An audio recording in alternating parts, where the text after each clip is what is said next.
Hello guys, we are back in new fanfic, and if enjoying this then please share and like part 1. Now let's start the fanfic.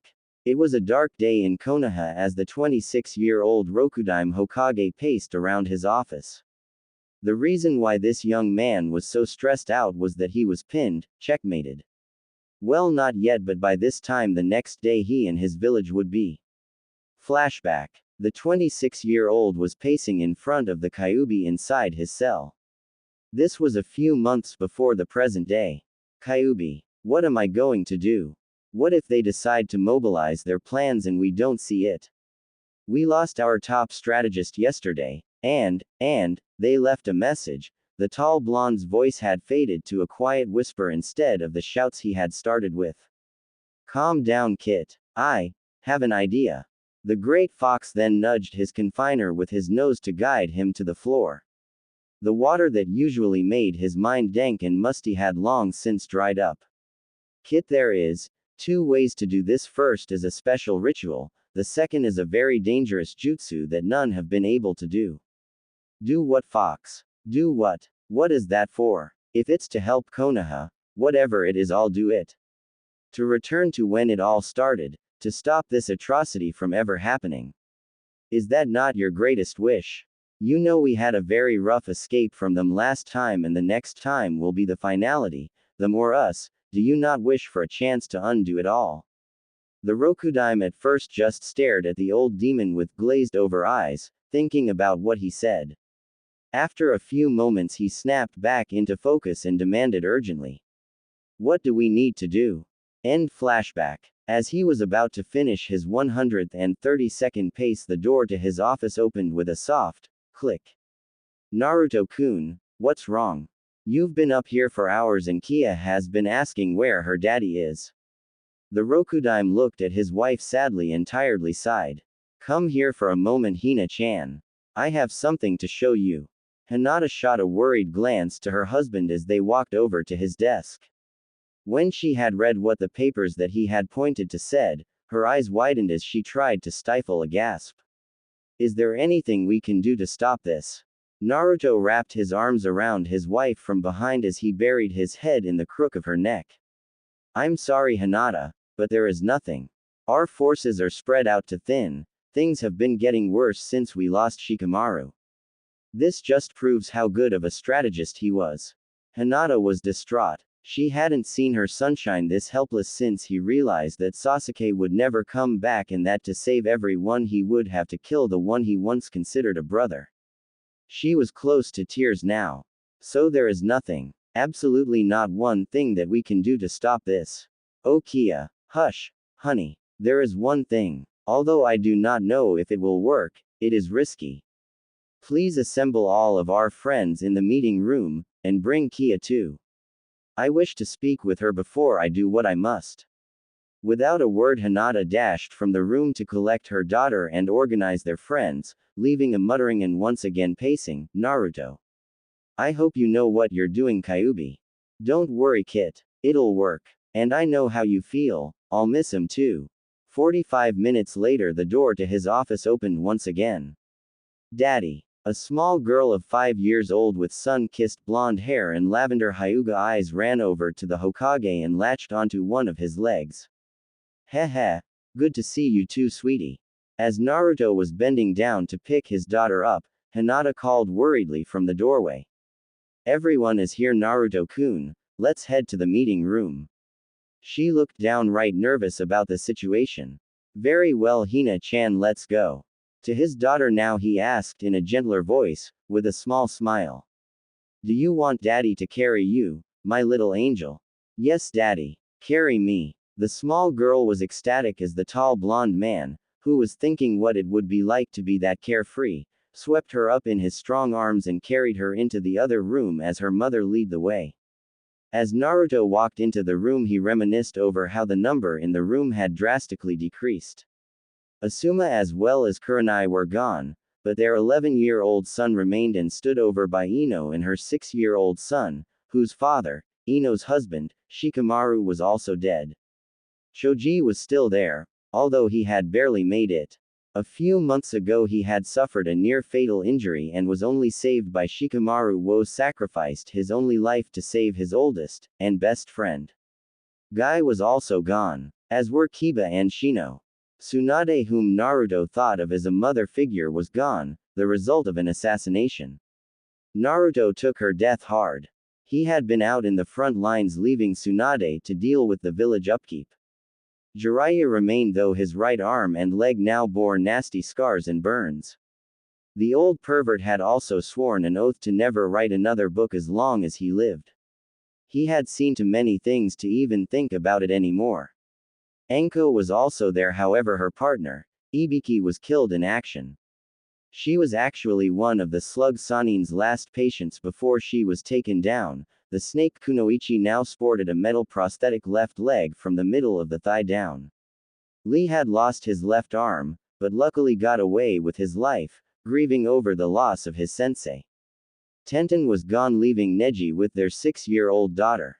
Neji himself had an intimidating scar on the left side of his face from the temple to jaw and continuing from left collarbone to right hip. Sai had simply disappeared. The girls of the Rookie 9 were better off than the boys. Sakura only had a small crescent shape on the back of her left hand since she was now Konoha's head medic nin. Hinata only had a few scars on her hands and another larger one on her abdomen. Ino had some scars, one her arms and one on her right thigh in a strange upside down Y pattern. Naruto himself had twin scars. One on his front from right shoulder to the left hip and one on his back from left shoulder to right hip, so together they made an X deskin.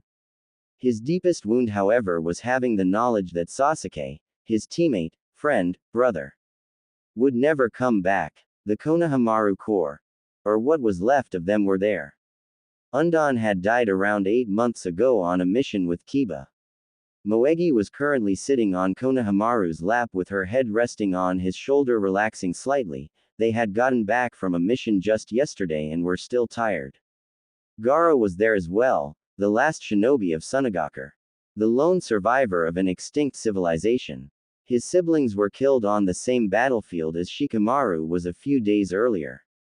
Kakashi was the only sensei of the Rookie 9 left alive, for his best friend, Iruka, was gone as well. He no longer read perverted books and was no longer late. Nearly 10 years of fighting could do that to you. Yamato as well had departed from the world of the living around 3 years ago, along with the users of Mokuton, wood element ninjutsu. The tall blonde Hokage sighed as he looked around the room, wishing that there were more faces. He smiled sadly as he set the little blonde girl on the floor and nudged her over to her mother. As he straightened, Naruto took one last look around the room before starting to speak. Friends, I have asked you here today to. Never mind, I'll cut the formal crap. It's too long-winded and time-consuming for its own good. To be blunt about it is that if we don't do something, this time tomorrow Konoha will be no more. To say that they were unprepared for such a revelation would be an understatement. Only 3 people in the room, who didn't already know this information, Kakashi, Neji, and Gaara, didn't gasp in surprised horror. While Kakashi and Gaara, who didn't make a sound, looked tense as Neji had his eyes closed shut, taking a slow calming breath before snapping them open again and asking sharply, "Is there anything we can do to avoid this fate?"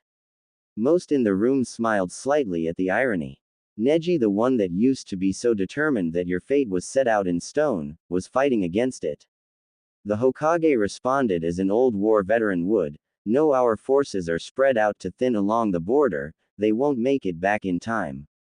They have been planning this the whole time, for years, slowly decreasing our numbers. As Naruto rose from the diagram he had drawn while talking, the young Rokudime made a small note, as if he was talking to himself but just loud enough for everyone to hear. There may be nothing we can do, but there is something I can do. He met the eyes of everyone in the room as he said the next part. I have been saving this for a time of great need in case it should arise. For months I have been researching, studying, experimenting, and I have finally found an answer. Although I need to make a pact with the Angel of Souls and Hitotoki. Even though that there is a good chance they won't agree. When he trailed off again, Sakura stood up from her chair with a worried expression on her face, asked their Hokage in a wary but demanding voice, "What are you going to do, Naruto? Tell us. Tell us, please." Her voice had grown weak at the end as she thought of the lengths he might go to save the ones he considered family. The others looked at him either with the same amount of worry or a steely gaze, both types knowing that if his mind was made up there would be no changing it. To try would be considered futile. "Don't worry, I've found a solution that will not take away any lives, and if I do it correctly, it will gain many back." While many were trying to decipher his most recent cryptic message, Kakashi had noticed his behavior and what it meant. His former student was acting just as his father had when he was trying to tell him and the Sandaime of his plan for defeating the Kyuubi. Now it seemed that his son was about to do something just as risky and dangerous. "Naruto-kun." It was Hinata who spoke up this time. "Tells us, please, just please tell us." The Rokudaime sighed and decided to tell it to them straight, no more subliminal hints or cryptic codes. "Hina-chan. Everyone, I am going to try and go back in time." "You're going to what?" Everyone within the room who was old enough to understand the depth of his suggestion gaped in shock. Although the question was on everyone's mind, it was Asuka, Asuma's and Kurenai's son that asked it. But Hokage-sama, how is that possible? Is it even possible?" Naruto sighed and started his explanation. To travel through time relatively safely, one must have an abnormally large amount of chakra. That and a heck of a good reason. That is where the pact comes in. For the first time since entering the room, Gaara looked up and questioned quietly, "How exactly are you going to initiate this pact? Aren't those beings that you mentioned, they control part of the spirit realm? It would be difficult to contact them." Many quietly stated their agreement. "I'm aware of that and I have found a solution. Through a series of seals and symbols I will be able to channel chakra through them, which will then reach the spirit realm and call them here, after which if they accept they should send me back in time. If not, well, let's cross that bridge when we get there." The blonde had once again started pacing as he explained his plan. "If they agree they will do something, I'm not sure what, they may even have to contact Kami himself. However, if they don't agree or the summoning doesn't work, I know of a jutsu that is said to traverse through time as well, but it is highly unstable and haven't been known to even work. I will only use that as a last resort." Naruto stopped pacing and once again turned to face them. With a sorrowed but determined look in his eyes he continued, "Friends. Thank you. Just thank you for being there for me through all these years. Even though I was just some dumb blonde, you stayed with me. You guys truly are my family, thank you." He paused for a second and sighed. "That is all for now. If you have any more questions, stay behind. This meeting is adjourned." Many were slightly startled at the abruptness of the end of the meeting and took a moment to realize what happened. When they did, many if not all came over to say goodbye, knowing that this may most likely be the last time that they saw him. On their way out of the room, Naruto heard something that brought a small smile to his lips. He doubted that he would hear for a long while. "Aunt Ino, can't we please stay? I want to see how Hokage-sama does the jutsu thingy. Please see." It was Asuka again, and Naruto knew that one day, not in this timeline, this one was soon coming to an end, one day that curious in nature and desire for knowledge would make him a fine shinobi. He was doing this so that would happen. A better future instead of this hellish one. They all left until the only ones that remained were Hinata and Kia, Kakashi, Jiraiya, Sakura and Gaara. They stood there around him looking at and waiting for his next move or words. When finally the old Sannin spoke up. "Naruto." He sighed. "There is no other option, is there?" He then muttered under his breath just loud enough for them to hear. "You're too goddamn stubborn for your own good, Gaki. Ha, you're just like your father." The blonde let a small smile slip by when he heard the last part before responding, "Even if there was another way, Jiraiya, I probably wouldn't take it anyway. After all, this way I will be able to save people who have died. Asuka will have parents and the children won't have to live in a time of war. Even though as it stands, this is the only option." Jiraiya still had a few more questions. What if none of this does happen? What if you will have changed so much that it will be even worse? What if you are never Hokage? What if? Kakashi cut him off here. I see, and Hokage-sama. His eyes shifted slightly, the ones that you are going to save. Were you including Haku and Zabuza as well? The Hokage's mouth twisted into a slight grin. You know me too well, sensei. And didn't I tell you to stop calling me that? The masked shinobi gave a slightly amused grunt at the last comment. As Hinata regarded her husband wearily, Sakura asked a question that was on all of their minds. Naruto, when exactly are you planning on doing this? Her answer came as a pair of guarded sapphire eyes before. Right now, Sakura, I actually have a room prepared for it. Please follow me. As Naruto walked out of the room, he failed to notice his wife's expression, for Hinata at hearing when he was going had frozen up, eyes wide, and had instinctively hugged her little girl closer to her. Upon feeling this, Kia looked quizzically up at her mother and turning back towards the door before complaining slightly and pointing. Mommy. Daddy left. Come on, let's go. Shaken out of her reverie, Hinata murmured a quick, "Hi, of course baby," as she took off after the others. When they entered the room that Naruto had indicated, they were slightly surprised to find it all white. You could barely see the lines that told where the floor, ceiling, or walls were. This effect made it seem as though they were floating in nothingness. The door that they had just come through was outlined in black so one could see their way out.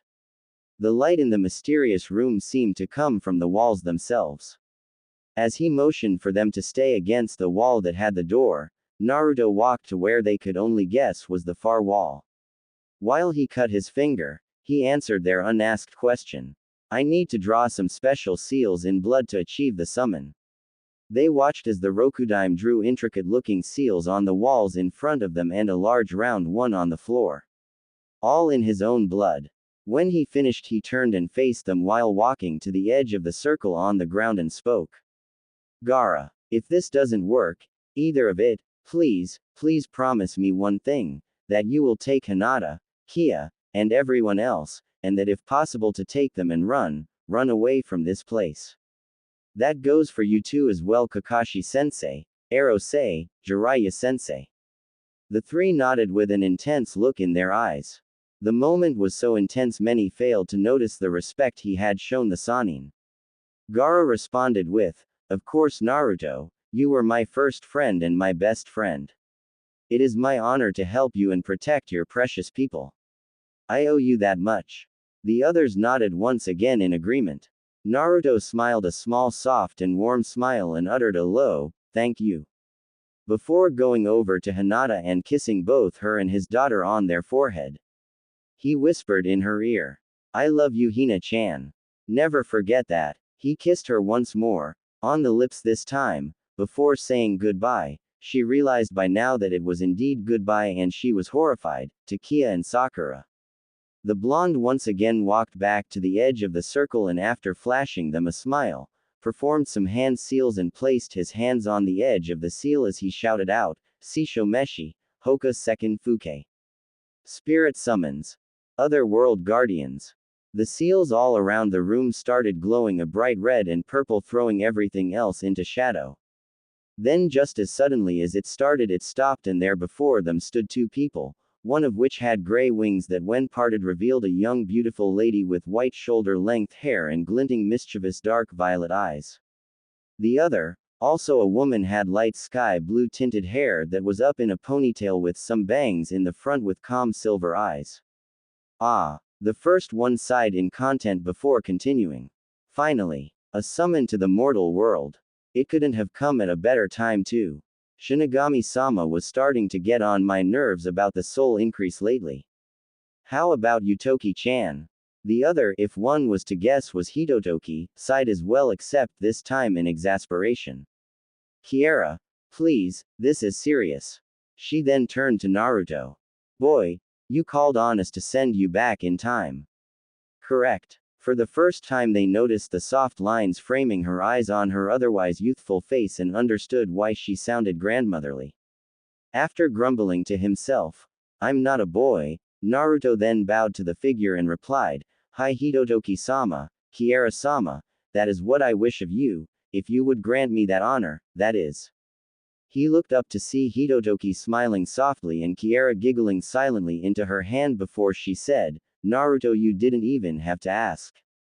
I have been watching over you since you were about 2 years old. Of course there were times when Shinigami-sama had to hold me back from doing something unpleasant to those villagers of yours. But all in all I've pretty much watched over you your whole life. Not like that you pervs. Get your mind out of the gutter. Although, Shinigami-sama will be pissed off at me if we do this. This had Naruto slightly worried, but those worries were abolished when the other figure snorted slightly. He'll understand Kiera, and if he doesn't, I'll make him and get a grant from Kamioke. Anyway, if there is no other questions, let's start the ritual. The others watched in silence as the two spiritual figures took their positions and instructed Naruto on where to stand. He smiled at them one last time before closing his eyes and concentrating on the time and place he wanted to end up in. Hinata was scared. She felt like part of herself was going to disappear along with Naruto, like she was about to be ripped in two. When the blonde started glowing, she felt her body start to move on its own. She placed her hand gently over Kia's eyes, quietly putting her to sleep. Hinata had tears in her eyes as she shoved her daughter into Sakura's shocked arms and ran towards her now brightly glowing husband, screaming in her mind, Naruto. Just as she touched his arm, a blinding red and white light flashed and sizzled through the room, signaling that the ritual was complete. The flash had subsided slightly and time had stopped, for time cannot go forward if one is going back. The only reason this was still here was because they had not yet reached their destination. The two legendary spirits looked at each other and said the thing that was on both of their minds. Oh shit. Kiera and Hitotoki were speeding through the time chasm discussing how to fix this problem. Toki, you find them and slow them down. It shouldn't be too hard, seeing as how they were both out cold. I will go to where they were supposed to end up and arrange things around so a rift doesn't appear in the continuum. Affirmative. Ki, just remember that it is her right hand to his left upper arm. They have to be touching there and nowhere else, or their souls could cause mayhem and destroy the place they wished to save. I know, and don't worry, everything will be fine. Anyway, I should hurry up if I want to get there before them. With a last confirmation, Kiera zapped out of existence and reappeared over Konoha as it was 14 years in the past. As such, the Hokage monument was home to 4 heads. Hitaki Kakashi was brown-nosing a book, Asuma was alive, Rock Lee had both arms, and Yamanaka Ino was a crazed Sasuke fangirl. Ah, the past truly was great now, wasn't it? A white-haired, winged figure stood atop the 3rd Hokage's stone head looking out over the village. The Hyuga compound. Where is it? Kiera thought, pointing to various areas of the village. Deserted Uchiha Place, Nara, Junin Apartments, Hokage Tower, Marketplace, weird Anbu thing with guards. Ha, there it is. She spread her wings and took off towards the Hyuga compound. Avoiding the guards, Kiera slipped in through the correct bedroom window and quietly observed a sleeping 12-year-old girl with short midnight blue hair. Hinata heh, want you be in for a surprise when you wake up. The soul angel then went into her spirit form and inserted herself into Hinata's body and took control of her mind and body alike. The now puppeted heiress opened her eyes and smirked. Success. She got out of bed and put on her day clothes. Just before jumping out of the window, she remembered to have, Hinata, leave a note to make sure that no one would get too suspicious or worried. Taking out a pen and piece of paper, Hinata wrote a note explaining why she wouldn't be there in the morning. I have gone out to do some extra training before the Genin team placements. I will be back after I meet with my sensei. I'm sorry if I have worried you. Hinata. The possessed girl then grabbed her bag for the next day, turned, and jumped out of the window. Across the village, the window to one Uzumaki's apartment opened just as the clock ticked to 3 in the morning. It had taken half an hour, but Kiera had finally maneuvered Hinata's body. Hinata's consciousness is asleep, through Naruto's living room window and onto the floor. Kiera's spirit form exited Hinata and solidified just in time to catch the girl before she hit the ground.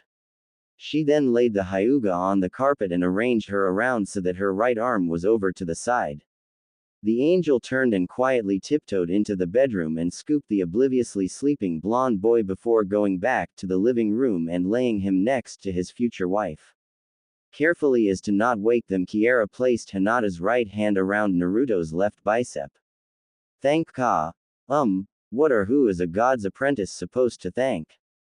Well, whatever. Thank Kami that Naruto lives alone and that they are both pretty heavy sleepers, or this could have been quite messy. That is when Kiera finally took in her surroundings and shuddered. Like this room, ick. She shivered at the thought of what kind of questions she might be pelted with before writing a quick note explaining a few things and hopping over to the window sill. At 4 a.m. one would have seen a mysterious figure come out of a window of an apartment on the third floor before shutting said window and promptly vanishing into thin air. At 4:01 a.m. you would have seen a faint reddish-purple glow from the same room. Also, if one was to look in said room, you would see two 12-year-olds unconsciously holding each other in their sleep, upon instinct. A comfortableness and familiarity not unlike those of older married couples. Very interesting events indeed. The sun rays just peeked over the horizon and through the half-open curtains when his eyes opened. He looked around his living room from so long ago before his eyes rested on a clock. It read 5:31 a.m. UHGG, so early, and why do I have a slightly detached feeling? At least the time travel worked, but why do I feel like someone is laying on me? Someone like. Naruto half sat up and stared at the person hugging him. Hinata-chan. He inwardly groaned at remembering what happened. Then again, that was her promise. Ooh, flashback. Ooh. Naruto was sitting on a rock overlooking a small stream when Hinata entered into the clearing. He had his head in his hands and seemed to be trying to control himself from destroying innocent plant life. Hinata-chan. His voice sounded strangled. She quickly crossed the clearing and took him in her arms. Whispering, she told him, I'm here, Naruto-kun, I'm here. Hinata knew why he was like this. Earlier that day he had returned to the village from a dangerous high-ranking mission, bruised and bloody. He quietly told Tsunade, for they were only 19 and she was still alive, the details of what happened before suddenly bolting into the forest. She had found out moments later that he had killed Sasuke. She had run after him, and this is where Hinata had found him. Hinata-chan. He left me and now he's dead. Asuma left, Azumo and Katetsu. What if everybody does? Everybody but me. I can't handle being alone again. Not again. Not ever. Not again. Please, not again. He trailed off at the end as tears streaked down his face. Hinata hugged him closer and kissed him comfortingly on his forehead. Shish, Naruto, it's okay. Shish, you'll never be alone again. You know why? He looked up at her like a toddler would to their parents when they said that they could fix a boo-boo. Because I'll be here, Naruto-kun, forever, I promise. And I never go back, one my word. Ooh, end flashback. Ooh. Naruto half sat half lid for the next 10 minutes waiting for his now girlfriend, he supposed, to wake up with a slightly pained look on his face. When she did, to say the least, she was stunned. So this was when he wanted to come back too. Although how did I get here? It was then that Hinata seen the slightly angry and pained look on his face. Naruto-kun. He sighed, frustrated, and rubbed his temples as she moved to sit next to him. Hinata, there was a reason why I didn't ask you to come here with me. Immediately the blonde could see the question marks all over her face. You see. He sighed yet again. The moment after we left our time, it was destroyed or unraveled, if you wish to call it that. It is like taking 2 steps forward and 3 steps back, as if the steps that you took didn't even happen. The only evidence is that our memory remembers it. To say the least, everyone we knew will never be, at least not that version of them. BBB, but what about? She gulped nervously, trying to hold back tears, though a few leaked out anyway. What about other things? Good things. Hinata trailed off. Naruto hugged her, knowing that she was thinking about Kia. Shish. Don't worry, not all things have to be stopped. Those things will still happen again. He kissed away her tears and with a sly smirk on his face he added, we just need to wait until we're old enough. At which the blue-haired girl giggled at, come on, let's get breakfast, Hina-chan, then I'll see if I can manifest Kyuubi to see if there have been any side effects. She nodded and they both stood up and walked into the little apartment kitchen. Hinata paused at the table while Naruto continued to the fridge. Naruto-kun, there's a note. He turned from the fridge, carton of eggs in hand, and walked back to her. After he read it over a few times, he looked slightly amused as he walked back to the fridge with a few offhand comments. I was wondering why it was so clean here. When Hinata read the note, she soon realized why he said that. Naruto, do you have any idea of how close you were to destroying this timeline instead of fixing it? You are one goddamn lucky bastard. You and Hinata had to be touching or else. Kablam. Be thankful I brought her to your place for you. Say hi to everyone for me. Kiara. P.S. I cleaned up your place a bit. It was worse than when I took up office under Shinigami-sama and I thought that was bad. The girl's sweat dropped slightly at the postscript. She still remembered when she had to beat that out of him. Hinata-chan, what do you want for breakfast? Whatever you're having. Fried eggs and ramen. Even after all that, he still loved ramen. Sure. While she got the dishes and Naruto cooked, Hinata asked a few questions. So what day exactly did you choose for us to come back to? Genin team placement. The blonde laughed a little. I don't think I could fail the exam that badly and still pass again. Hinata giggled a bit too. Are you going to get some other clothes or are you going to wear the same shade of orange? She paused to think a bit. For the next 8 years. His eyes were the size of saucers as he looked at her and brought their breakfast to the table. Hell no. I'm wearing something different this time. He shuddered at the thought of wearing that walking fashion crisis again. How could he have been so stupid before? Anyway, here's breakfast. I'll see if I can get Kyuubi. He closed his eyes as Hinata sat down. Kyuubi, are you there? I'm here, Kit. Don't bother repeating everything, I heard it all and your seal retained the revisions we had done to it. Good, so that means that you can come out and talk to us, right? Correct. I shall be out in a moment.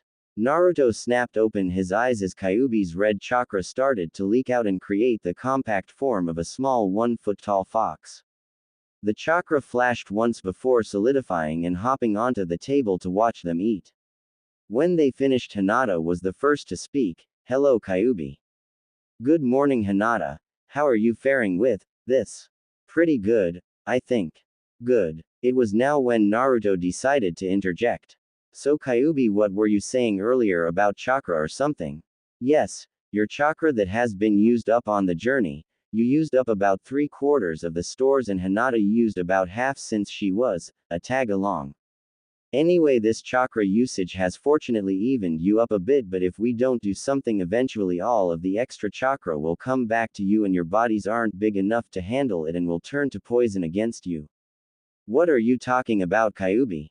What I'm talking about, Naruto, is that you used a lot of chakra to get here and slowly over the course of the day you will get it back, and without something to seal it with, it will poison you. So what do you suggest? Sealed chakra stores, a 5-point for you, Kit, and a 3-point for Hinata. He looked thoughtful and asked one last question. Kyuubi, should we do this before or after school? The small fox practically groaned out loud. The answer should have been obvious. Right now you dolt. It's already 6:30 and you have school at 8:45. Get a move on. At that, Naruto did groan as Kyuubi dematerialized and returned to him. Well, I guess we should get going. Wait for a minute while I go get dressed since you already are. He finished awkwardly. Meanwhile, Hinata just smiled and waved him off. He came out of the room a few minutes later wearing a black t-shirt with his red swirls on the shoulders, orange pants and forehead protector on his right bicep. He had obviously ditched his jacket. Okay. Are you ready to go, Hina-chan? Yes. Let's go. Where are we going to do the seals? On top of the Hokage monument. Oh, that one. He just smiled and led the way out the door, locking it behind them. They arrived at the clearing about 15 minutes later. Hinata-chan, unfortunately I need a bit of blood. She quickly complied, slitting her finger and letting the blood pool in a small bowl she had in weapons pouch. Acting swiftly to get his over with, he didn't like handling her blood, he drew seals around both of her wrists and one in between her collar bones to form a triangle, thus a 3-point seal. Creating hand seals he yelled out, Sansu Funin, Chakra Taten no Jutsu.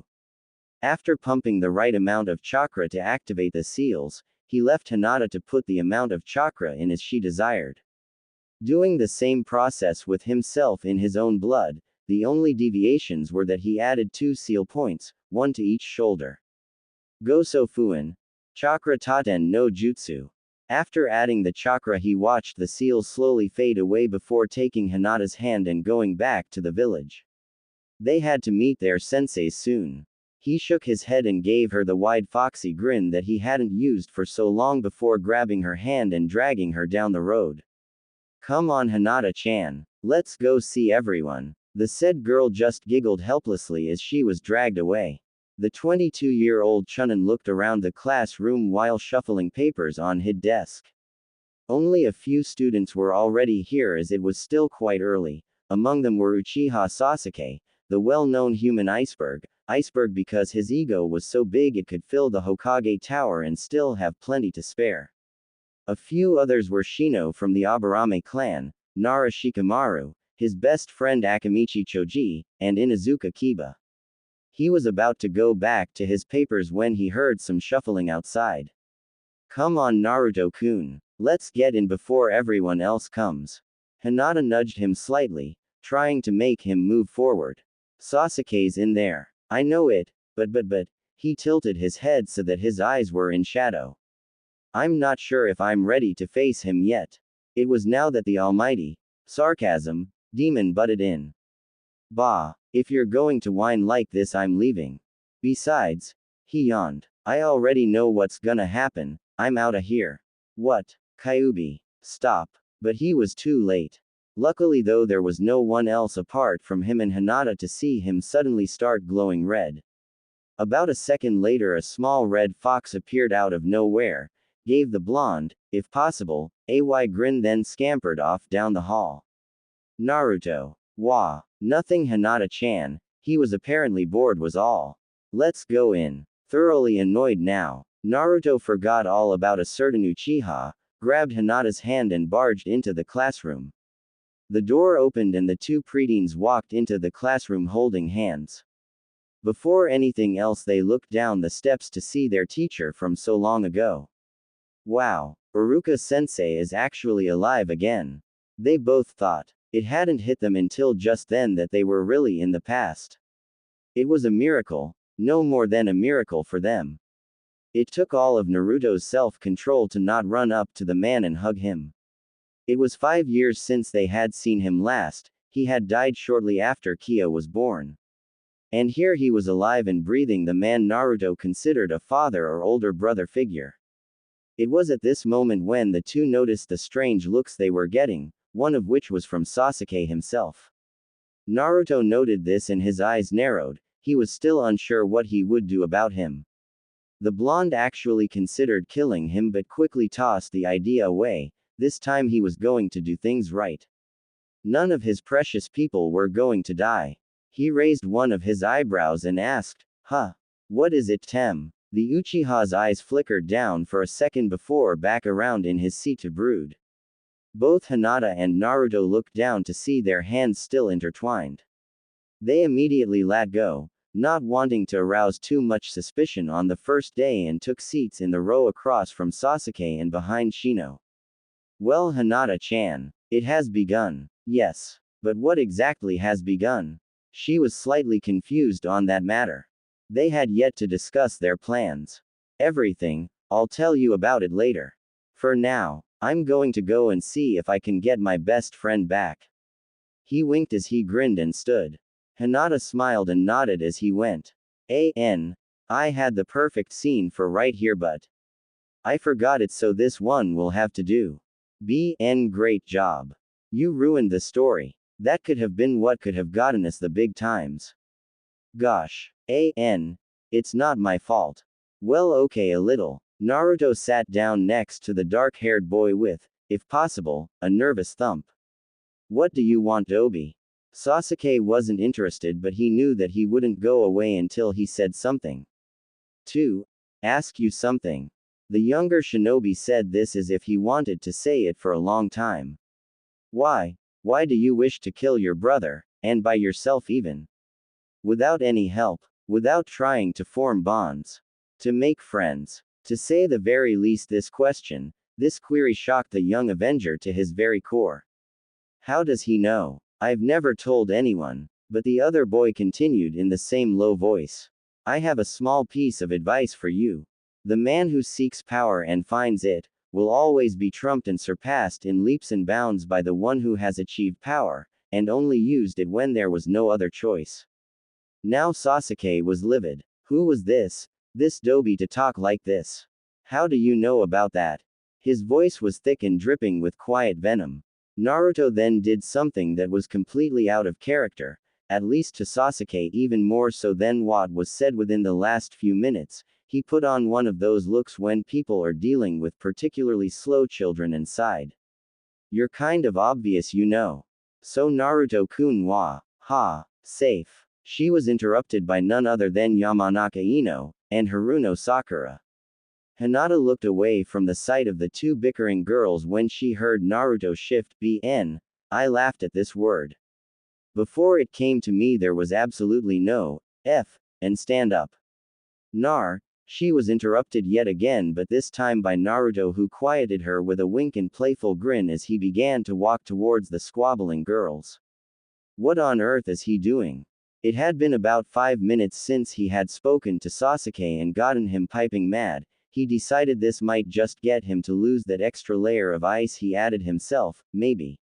Hey, Sakura, he yelled in true hyperactiveness that he was known for. What do you want, Naruto? I don't have time for you right now. She had to work out a way to beat Ino Pig and get Sasuke to fall madly in love with her. Although, Naruto certainly did look better without his jacket. Bad thoughts. Bad. Thankfully she was broken out of this train of thought at what Naruto said next. So you don't want to sit next to Sasuke? What? Okay. Sasuke said that. He could feel said boy's glare burning into the back of his skull. That he wanted you to sit next to him. Sasuke-kun. And in a daze-like trance the pink-haired girl left a fuming Ino and wandered over to the seat next to Sasuke and sat down. Naruto almost forcefully had to keep himself from laughing at everyone's faces, especially Ino's and the rest of the rookie genins that had only recently came in. He gave a wide mischievous grin before going back to his seat. Seeing this as a good time to intervene, Iruka called everyone to attention. Class, if you wouldn't mind, I would like to begin. He smiled to himself as everyone turned to face him. They have grown so much. As you know, everyone in this room has graduated and passed the genin exams. Congratulations. But now the hard part begins. You will go on missions, protect Konoha, and be put in various situations of danger. A ninja's life is not an easy one, and I wish you all the best of luck. The Chunin sensei paused for a second to look at the young ninja hopefuls before starting once more.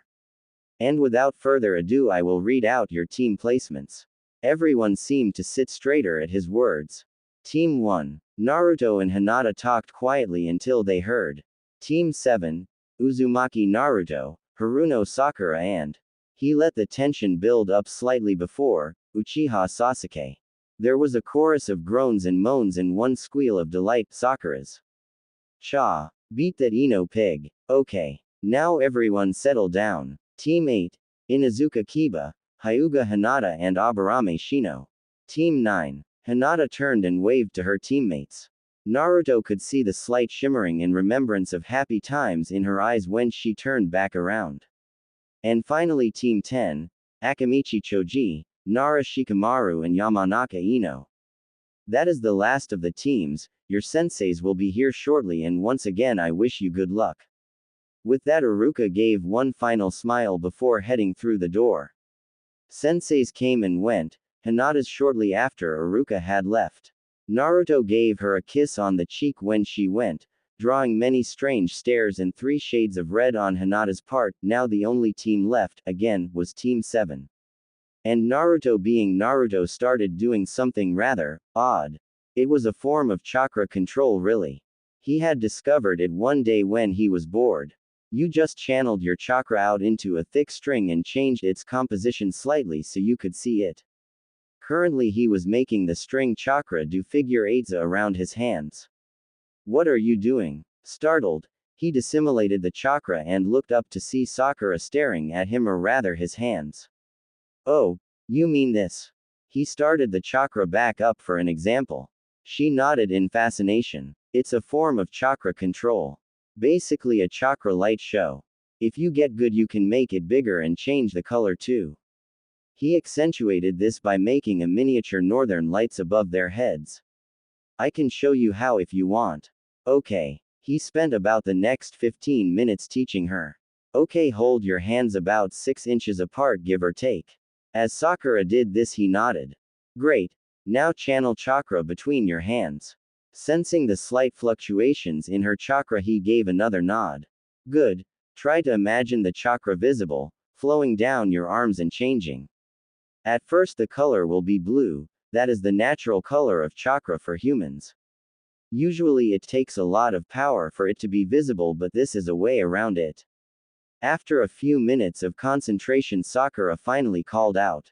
I got it. Naruto looked over. It was weak and wispy but defiantly there. Excellent. Now try to make it stronger and brighter. As she was doing that, the blonde went over to the Uchiha. Do you want to know how to do it too? The dark-haired boy snorted, obviously thinking it was a waste of time. Why? It's a useless technique. It doesn't do anything. He apparently wasn't listening to Naruto's previous explanation.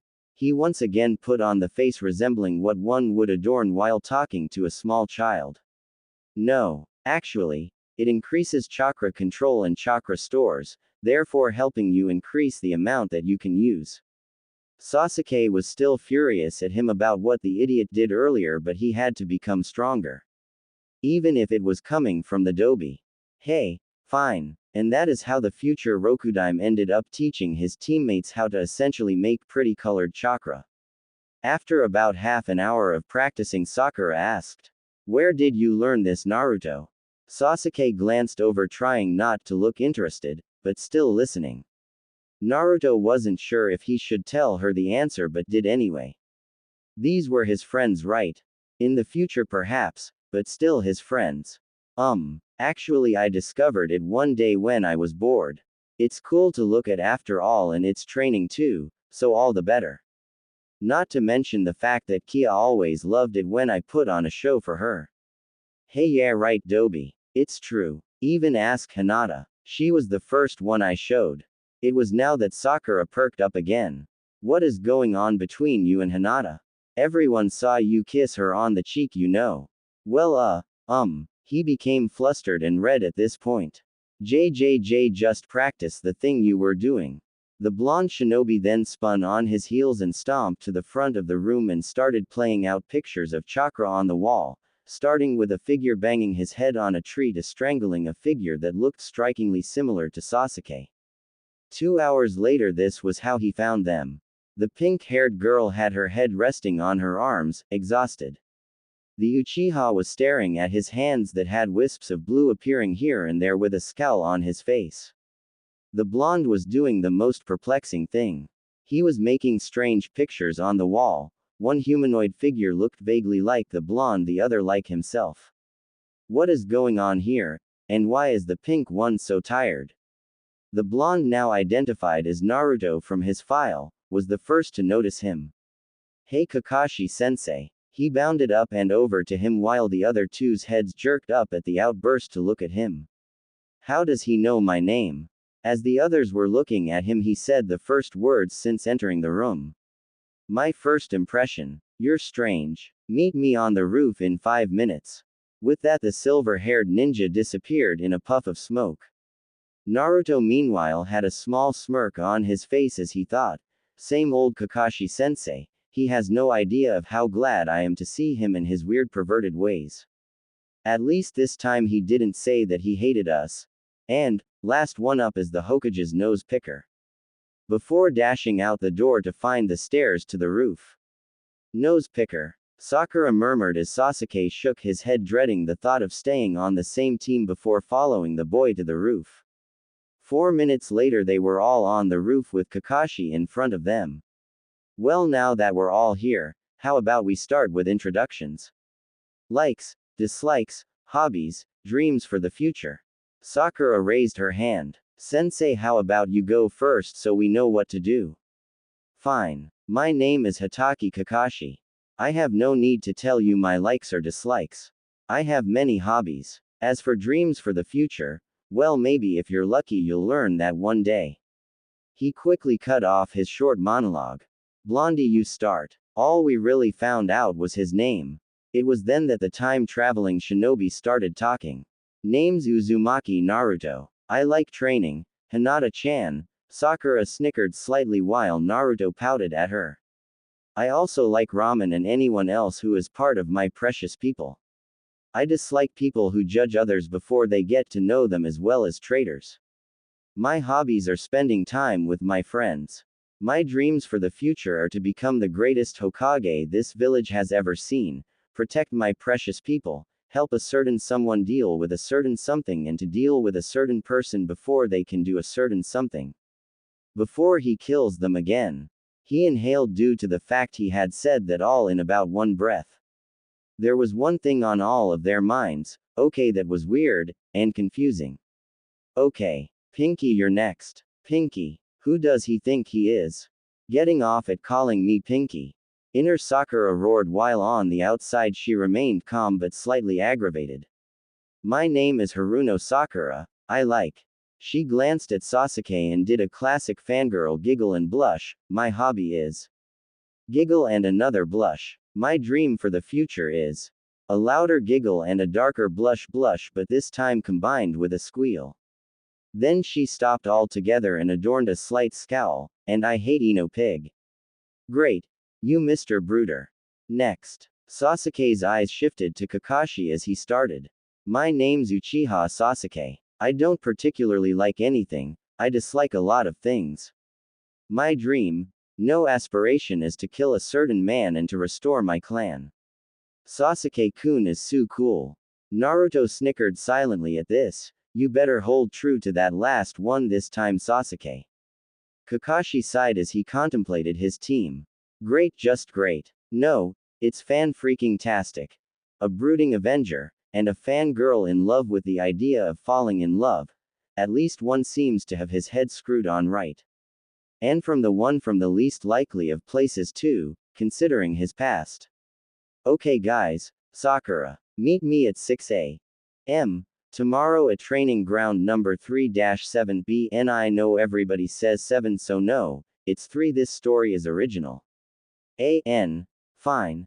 3-7 evil grin. For your survival test. Sakura once again spoke up. But sensei, we already took our test. That's what you think. That test was only to separate the total idiots from the ones with at least some hope. But this one is the real deal. If you fail you get sent back into the academy, and it has a 66% failure rate.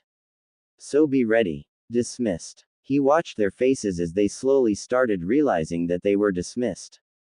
Sakura's face was of shock, Sasuke's didn't reveal anything but grim annoyance, and Naruto, well, it was a mixture of determination and thoughtfulness. As they began to stand up he added, oh, and don't eat, you'll throw up. Without another second the copy nin disappeared. Damn pervert. I hoped he would have forgotten that. A few hours after his meeting with his new team and Kakashi, Naruto was laying under a tree in training ground 3-7. He had told Hinata that he would wait here for her since she had decided that she would go home after meeting with her sensei and come back afterwards. It was around 5 now and he was starting to think about what should be fixed. I defiantly know that at the very least I will try my hardest to save Haku and Zabuza. No, I will save Haku and Zabuza. I will work out the details later. I have to get Sasuke and Sakura stronger. Especially Sasuke. I could have him train with me and I could get Hinata to train with Sakura to teach her medical jutsus. Hinata had been interested in medicine since she was young but really got into the practice of it when she was 16, when she started to see how far Sakura and Ino had come with it. How ironic it would be that at first it was Sakura teaching her, but now if everyone agreed, it would be the other way around. His musings were interrupted when the lavender-eyed girl entered his vision. Hi Naruto-kun. Sorry for making you wait so long. Father insisted on me tell him the details of my team over an early supper. I think he was surprised when I didn't stutter or blush. Naruto smiled and took her hand, leading her back to the village while replying, "That's okay Hina-chan, and I bet you're going to be surprising him more and everyone else too. But, can we go to Ichiraku for ramen? I promise I won't have any more than 4 bowls." He gave her the dreaded puppy dog eyes no jutsu, knowing how much she didn't like him eating ramen for more than one meal of the day. She quickly looked away, trying not to give in and failing miserably. Nobody could resist those eyes. While on this train of thought she pondered, I wonder how good that would work on a mission. Fine. But, Naruto cut his silent mental dance cold at that word. There just had to be a catch. But, I get to pick out your new outfit. Well, that wasn't so bad. Right. The Kyuubi host was still contemplating this as he gave his okay and started walking in the direction of Ichiraku. And now he could be found in the middle of a clothing store with Hinata fiddling around holding up random bits of clothing, giving a calculating look before resting them on her arm or putting them back, all of course to the much bewilderment of the shopkeeper as she was doing this all very fast. I think Ino and Sakura may have rubbed off on her a little too much, he thought with wide eyes watching his to-be wife. You got that right, Kit. Remember what they did to Lee when they found out that he had a date? Both demon and host involuntarily shuddered at the unpleasant memory. He was broken out of his reverie, however, when he found a small mountain of clothes in his arms, courtesy of Hinata. Go try them on Naruto-kun. Go. With every go, she had lightly pushed him towards the change room with a slightly hyper smile on her face. I'm going. With that he stepped into the small room and closed the door behind him, leaving Hinata to sit on a chair by the mirror. About 3 minutes later he stepped out of the room to show Hinata, who immediately said, "To Sasuke-ish. Try this," and shoved another bundle of cloth into his arms that seemingly appeared out of nowhere. While Naruto was thinking, Sasuke-ish, blonde hair, blue eyes, tan skin. How the hell do I look Sasuke-ish? Upon his next show he received a 2 Neji-ish and another bundle. On his third a 2 Kiba-ish and on his fourth a 2 Lee-ish for Kami's sake.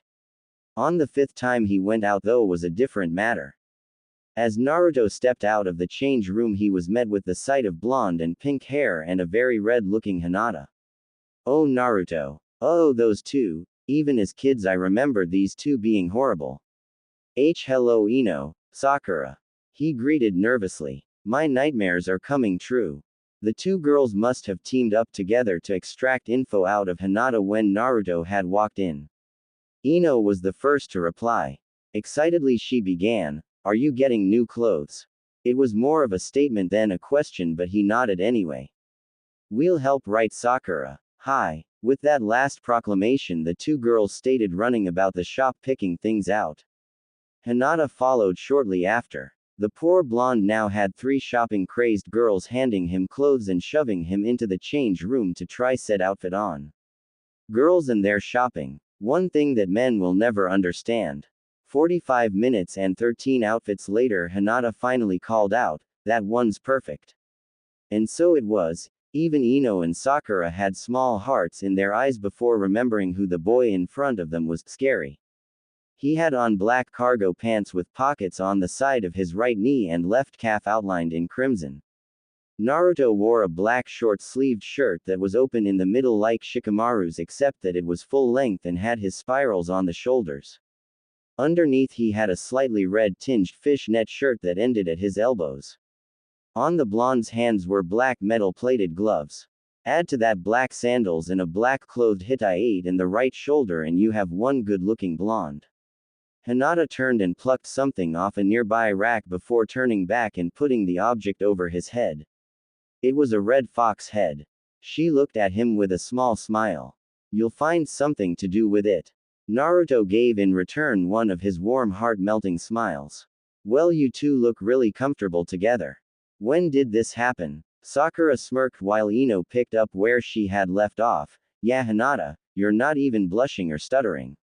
At the accusation both turned red and Naruto started stuttering. WWW, what do you mean? I don't know what you're talking about.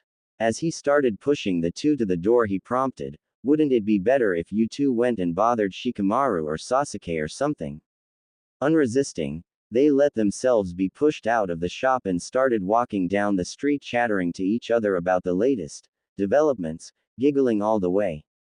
Even though Ino couldn't help but wonder, why did he mention Shikamaru?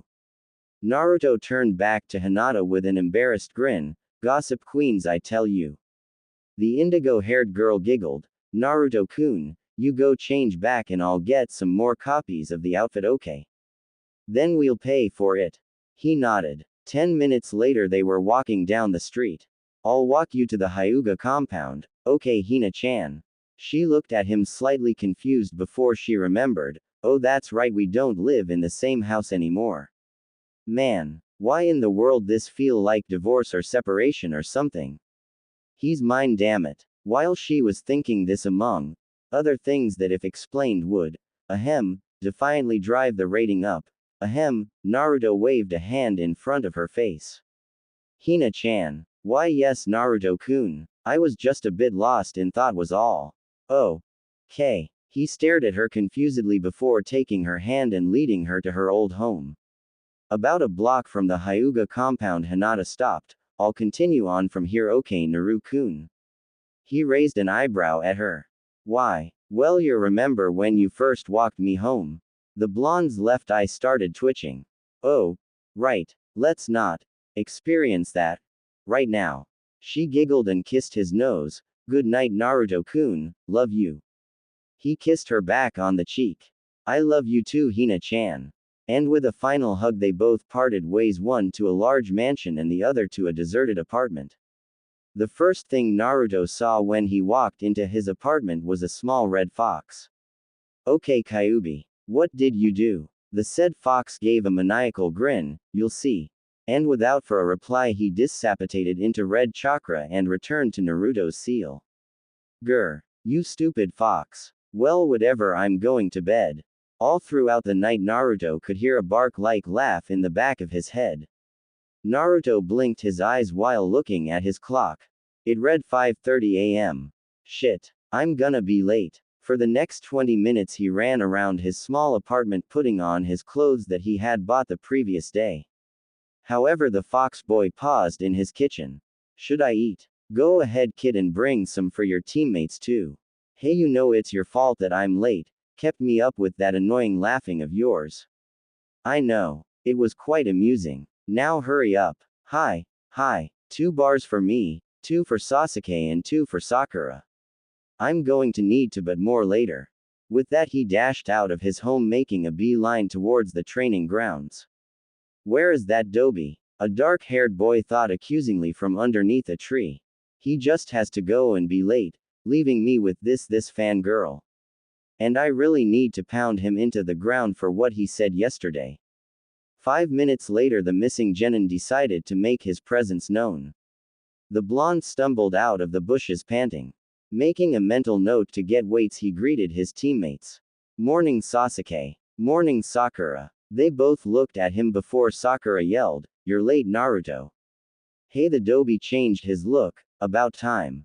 He rubbed the back of his head before replying, heh well you see Sakura, I was late because I decided to bring these for us. He opened his weapons pouch and produced the 6 bars. I thought we should eat. But sensei told us not to. Sasuke just looked at them. Naruto could tell he was hungry. Well you see I was thinking. Sasuke snorted. That's a first. Without sparing him a look Naruto continued. That how would he know if we ate or not? I would rather puke than be lacking energy for such an important test. And judging from yesterday, he won't be here for a while. Want one? Without talking, Sasuke grabbed 2 of the bars before going back to his tree. Seeing this, Sakura grabbed 2 as well. If Sasuke thinks it's okay, then it must be cha, or 2, that works. They sat in silence for a while eating their small breakfast, each lost in their own thoughts. The Dobie is acting weird, something isn't right. I wonder now that we're a team if I could get Sasuke-kun to go out with me. These bars are pretty good. I wonder what's up with Naruto. Actually, never mind, he's being quiet. So Q, you got the plan right. Yep. I got to hand it to Yakit. Kakashi might get suspicious, but it'll scare him. Wiggy first. Excellent. A pause. Wiggy. 2 hours later, the long-awaited copy Nin finally decided to show his face. Good morning. What he received was a pink banshee. You're late. Ah. Well, you see, I got lost on the road of life today. Liar. Naruto sighed. Kakashi-sensei, only you could ever get lost on a one-way road, with walls on both sides. They all sweat dropped. Did Naruto just make a good joke? All eyes went back to the Junin when he cleared his throat. Well, let's get started, shall we? The 3 nodded. Alright, you have until noon to get at least one of these 2 bells from me. He held up 2 shiny silver bells before strapping them to his belt. Got that? They nodded, but Sakura was starting to look nervous. But there are only 2 bells, sensei. Kakashi smiled, glad that someone had challenged him before ignoring the comment. Whoever doesn't get a bell will be tied to that post and demoted back to the academy. The atmosphere was tense, waiting for the silver-haired Junin to speak. He observed them carefully before giving them a slight warning. Remember this, to get the bells you have to come at me with the intent to kill. He heard hitched breath, saw wide eyes, but didn't give them time to repent. Get ready. Start. As they jumped into the trees, Naruto made a shadow clone to go do his part. He had to find his teammates. Sakura. She looked over to where the voice had originated from. Naruto. She asked as he dropped out of the trees. What do you want? She was stressed enough as it was, knowing that one of them would fail. But it was too much now that the unthinkable had happened. She had lost track of Sasuke. We have to work together to get the bells. The blonde offered, hoping that she would catch his drift. But there are only 2 bells and 3 of us. That means that we have to work against each other in order to pass. Naruto shook his head. Then what would be the point of putting us on teams? So that, her eyes widened in the realization that dawned in front of her. She had it. Exactly, Sakura. Now let's go get Sasuke. Sakura nodded as they took off. Meanwhile, Kakashi was just about to finish with Naruto. Senin Garashi. Naruto flew into the air and poofed out of existence. Shadow clone. How? It was then that he was caught in a hail of shuriken and kunai. Sasuke. It took about 15 minutes to find the Uchiha boy. Which wasn't saying much as he was up to his neck in dirt. Literally. Sasuke. Naruto began as he and Sakura appeared in the clearing. I have a plan to get the bells. The boy sneered at him. Humph, I can get a bell myself. Naruto rolled his eyes. Sasuke, what would the point of being put into teams be then? Sakura also perked up, but Sasuke-kun were Genins and he's a Junin.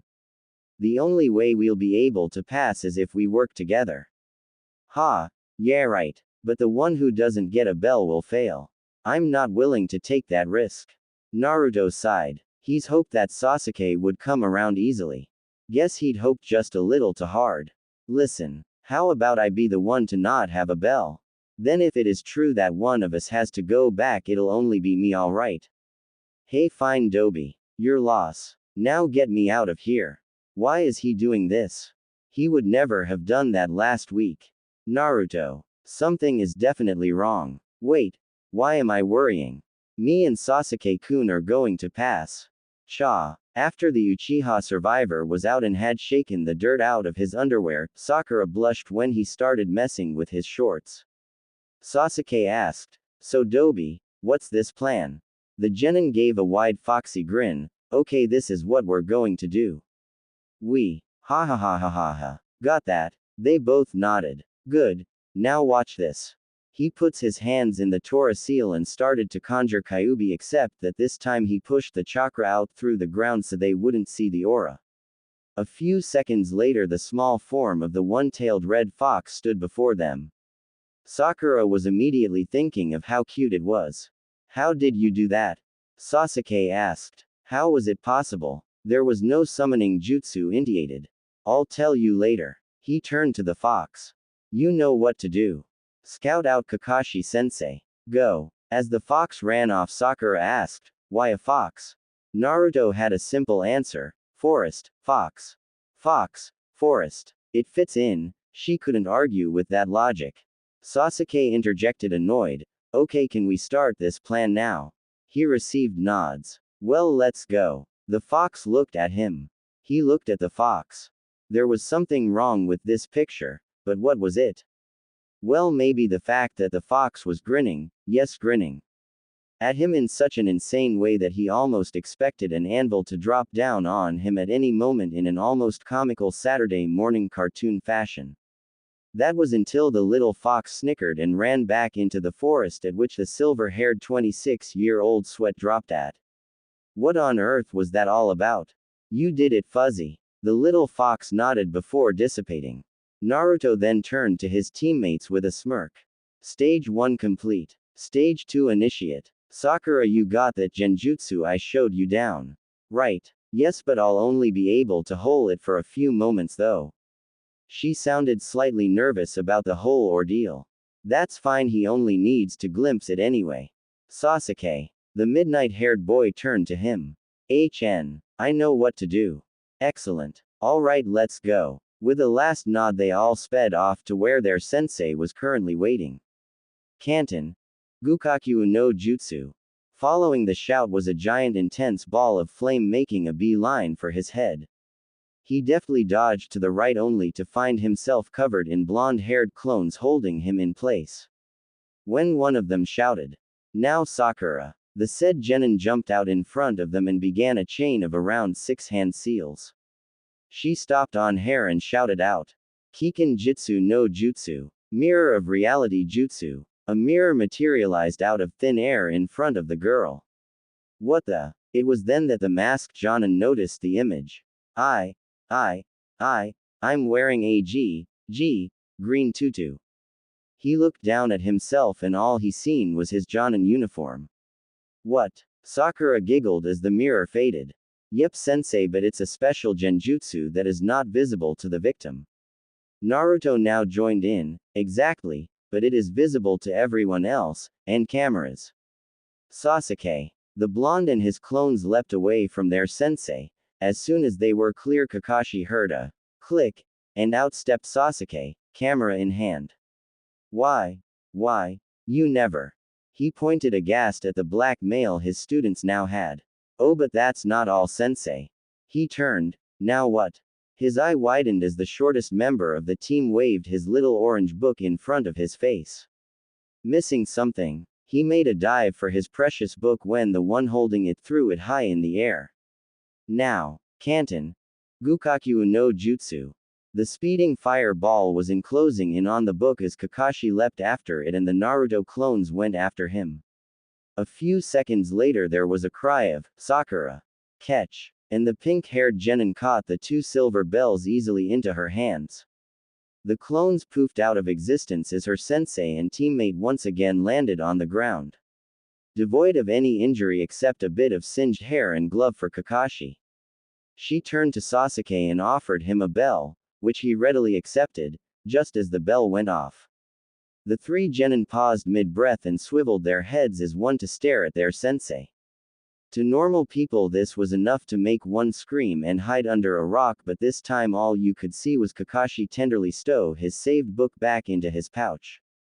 Well, Kakashi looked up. Well, what? And that was when Sakura snapped. What do you mean? Well, what? I'll show you. Well, what? Did we pass or not? The 3 males in the vicinity stared at her with wide eyes. Shocked. Afraid that he might let loose some PMS, he quickly answered her. After all, that whack from Anko last month did leave its impression. Why? Yes, you passed. Sakura had seemed to calm down when she asked her next question. Wah. What? I said. You pass. A wide grin spread across her features as she punched the air. Meanwhile, you could hear a resounding, hell yeah, from Naruto and a small satisfied, HN, and a smirk from Sasuke. Alright, you three, listen up. They all snapped to attention at the tone of his voice. Okay, from now on, this area is our meeting point. We will meet here at 7 am. We will have our first mission tomorrow. Before he left, he said one more thing. Congratulations, team. I can't believe that they actually passed. Then again, they are so much like my old team. It makes you wonder. And poofed off to wherever it is that he goes. Naruto then turned to his new teammates. Do you guys wanna get some lunch with me and Hinata-chan? Listening to this, Sakura was immediately about to say, no. Why would I want to anyway? He's just an annoying idiot. Just as she was about to open her mouth, she heard another voice. Fine. Sasuke-kun, was her only thought as they began walking towards town. I want to find out more about the Dobi. Something isn't right. Except that stupid smile, but even that seems to have a deeper meaning to it now. He's definitely hiding something, and his new companionship with Hinata is curious as well. Hey Hina-chan, I decided to bring my team, is that okay? Hinata smiled at the blonde boy. Of course, Naruto-kun. Where do you want to go to eat though? In the end, they ended up going to this little stand that sold dango among other things. After which Naruto and Hinata excused themselves after paying and decided to train for a bit. Leaving Sasuke, somewhat evilly, with a Sakura ecstatic that she would get some alone time with the object of her obsession. When they reached the clearing that they would be using for training, Naruto looked straight into Lavender eyes and spoke softly. Now what? She could see the despair and the lost look in his eyes. He knows his goals and where he wants to go, but he doesn't know how to get there. Hinata hugged him and replied with a slightly evil grin in hopes of cheering him up. We get as strong as possible and kick anyone's butt that gets in our way. That one sentence put a smile on his face and eased the tension. For now, at least. For now, they would walk up trees until they could not walk no more. About a month later rings as to this moment. The three young nin from Team 7 were currently resting in a clearing by the river. Sasuke had continued to be weary of Naruto and his oh-so-sudden burst of intelligence, power and maturity. So far, the aspiring shinobi had continued to make progress in making them closer as a team, even if it was so very subtle that it was barely tangible that he was doing it. But it was there, definitely there. They were more team-like, you could say somewhat disjointed in the way that they fighted. As Sasuke became more tolerant, really just more interested in the puzzle that was Naruto, he hated when he couldn't classify a person. Sakura slowly became able to stand and listen to the short one as well. All in all, what brings us to this fine afternoon by the river was thing statement from Sakura. I wish we were given a real mission. Both boys looked at her. Both of them had said it many times before, but for Sakura to say it was like she had just said, I love Ino. Or, meh. It's just Sasuke. It was next to inconceivable for the ever uncomplaining Sakura. After a few moments of their blank looks, she continued. I mean, sure, we have had missions, but nothing really real in a tangible sense. We are stuck weeding, babysitting, and finding Tora the cat. She paused for a moment to glare accusingly at the sky. I'm starting to get sick of it. Sasuke offered a small HN and a nod in agreement. I'm starting to get frustrated by the lack of growth myself. The eyes of Sapphire, however, had an idea but nodded anyway. This subject could be quite beneficial. You sound like a psychotic madman. You do realize that, right, Kit? Shut it, Fuzzy. A moment later, he suggested this to his teammates. If you guys are bored, and I am too, we should. He paused here, eyes glinting as they both looked at him. Train like the devils at the hind parts and get weapons, real weapons, sword weapons. Then ask, seemingly randomly, for a higher ranked mission and blow Kakashi Sensei's mask off. Sasuke's obsidian eyes sparked at the mention of swords. The dobi continues to remain unpredictable. More information is required. Why am I thinking like a robot? Sakura, however, had something different on her mind: his mask. Excellent. Inner Sakura cackled at the idea of dangerous weapons. Well, how about it? No words were exchanged. Just large smirks and an even larger one from Naruto. 2 days later, Team 7 and Hinata found themselves in the middle of a weapons shop. Naruto and Hinata had both discussed this and had decided that they had get with the program with Sasuke and Sakura, as things were drawing closer and the wave mission would come up in about 3 months. Just enough time to increase their skill up to at least mid to high Chunin or mid to high Jonin in the couple's case. As they explored the weapons shop, they found everything from swords and daggers to clubs and axes. Naruto was easy to shop for, as in the past life he had a pair of claws that went over his knuckles. Similar to Asuma's, except that they were 3-bladed claws that went into holsters on either side of his hips. Hinata, however, was a little harder. Before, her weapon had been a staff with a chakra scythe blade that when swung at an opponent did not cut them. Instead, it caused massive internal damage and blocked all tenketsu within 5 centimeters around where it had made contact. Since this was a very specially made object, it was actually Naruto who thought of it, and they had both designed it with the help of Neji and Shikamaru. She decided to just get a regular staff and to begin work on it so it would hold the jutsu. This jutsu would help in the solidification of the chakra so that one could see it. The staff was made of ebony macassar wood, was about 4 foot long, and would go strapped across her back. Now Sasuke was having a bit of trouble. He knew that he wanted a sword. He just couldn't decide on which one. In his left hand he had an obsidian-sheathed kodachi with a midnight blue grip. In his right he had a 1.5 foot longer 5-foot Nahanto with a royal blue sheath with silver clasps and an onyx grip. After Naruto had finished paying for his claws, the owner made no fuss as he had see the Uchiha and Hyuga come in with him. He walked over to Sasuke to try and give him a hand. "What do you want, Dobi?" Naruto was now across from him. He started idly. "I see that you are having some trouble in deciding which sword that you want." Sasuke looked up and glared slightly. "And did I ask for your help?" Now with a big grin the blonde continued. "Well, no, but I just wanted to point out that if you chose the Nahanto you would look like a undersized fool, and that the Kodachi is more your size." The Uchiha now had a full-on glare but put the Nahanto back regardless. How would the Dobi know? He's probably never even seen a person fight with a sword before, let alone know which one was which and their exact names. He just keeps getting weirder. As you can see, Sasuke is quite suspicious of our young time-traveling hero. However, we must now turn our attention over to Sakura. Sakura was the hardest out of all of them to find a weapon for. Naruto's mind worked quickly as he saw the lost look on Sakura's face as she stared at the rows and rows of weapons on the walls and in cases. That's right, even in the future she had never even used a bladed weapon aside from kunai and shuriken. She had always just used her fists and medical jutsu. The boy then went over to a small case before going over to Sakura and handing them to her. When she saw Naruto shove something in front of her face, her first instinct was to yell at him, but the thing he was holding caught her eye.